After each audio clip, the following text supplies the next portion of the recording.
and I think that's one thing why I think a lot of people in this country are more angry than in some other countries, is that the American dream, other countries don't have this exceptionalism. Like if you go to England, they're not walking around going, we're number one. We're always doing that. That's because we fucking crushed them. Right. We're number one. Yeah, exactly. And in Sweden, they're not doing that. So it's interesting that like everyone since they're a child has been fed this idea that we're the greatest. And we're not just individually the greatest. As a country, we have the greatest laws and system that can make anybody, if they just work hard, be rich and famous. And so when it doesn't start happening to people, they get really frustrated. It's like finding out Santa Claus isn't real, Yeah. So some people, they don't know how to handle it, and they go in different directions of what they think will make them feel better, whether it's wherever they're looking, So that's one thing I find unique about this country, and that's something in my stand-up act and even in my book that I address a lot of, Yeah, so I love this conversation, Yeah. and it goes to the core of what America is marketing, right? Yes. America is the greatest brand on earth. Yeah. And it has That's been so well put. Yeah. it's been decades of marketing behind this brand.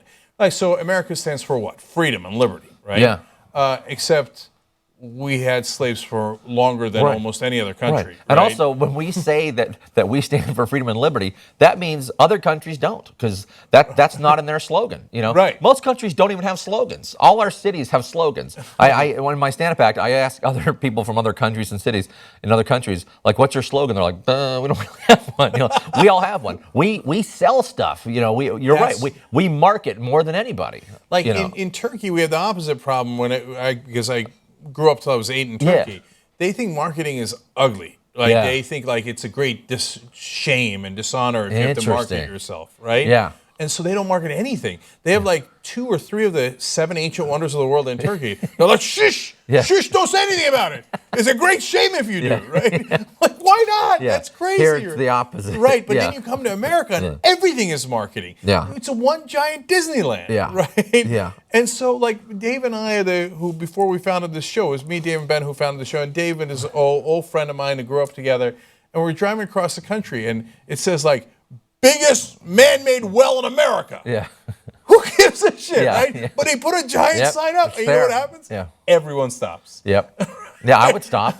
I would do it. Of course, right? Yeah, there's one thing in this country that I mean, there's more than one, but because you're right, you actually start to lose the meaning and power of words when everything is awesome and everything's the best, everything's number one. But like, I remember driving across country about 10 years ago, and I stopped at the Grand Canyon, and it is unbelievable. It's over 250 miles of a canyon. You can't even see all of it once. There's no other country And that then has a you're- canyon that good. Yeah, We're number one in canyons. but we really are, and that one we are. But like, so when you look at that name, the Grand Canyon, you're like, wow, grand, okay, and you look at that canyon, you're like, wow, okay, now I understand the power of that word, and you realize, wow, I've been really overusing awesome and a lot of other words a lot, because Right, if that's right. grand, and it truly is, Right. like. All right, the cheeseburger I had, that was good, but it was not awesome. It was not great. Yeah, you know what I mean?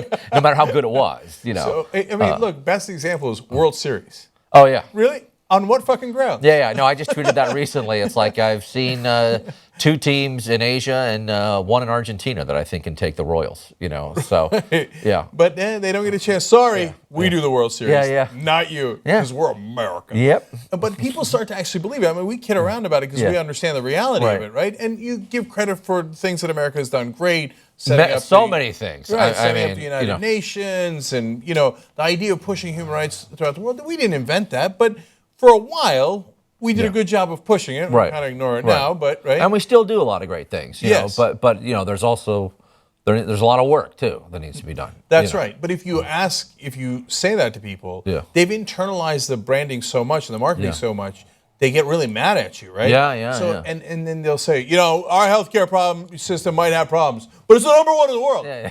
But actually, it isn't. It's number 37. Right. And like right. And like anything, like to get improvement, it's okay to acknowledge that you're not doing that well. It's like, Right. if you're someone who has, drug problems or weight problems, it's like the first step into getting better is admitting it. God damn, I love this And conversation. it's okay to admit you're not the best at something. That's how you can actually become the best at something.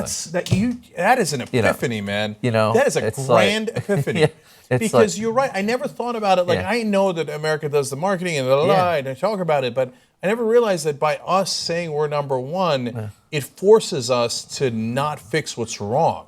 Right, exactly. And it's actually, now I'm thinking about it, and it connects to another story that we did on the show that I loved, which was if you tell your kids that they're geniuses, that really screws them up, okay? Because they think everything is based on if you're really good at it or you're not good at it, right? They don't realize that, no, hard work makes you good at something, right? Yeah. And so if they're not good at it, they go, I must not be a genius at it, and they drop it immediately, right? Yeah.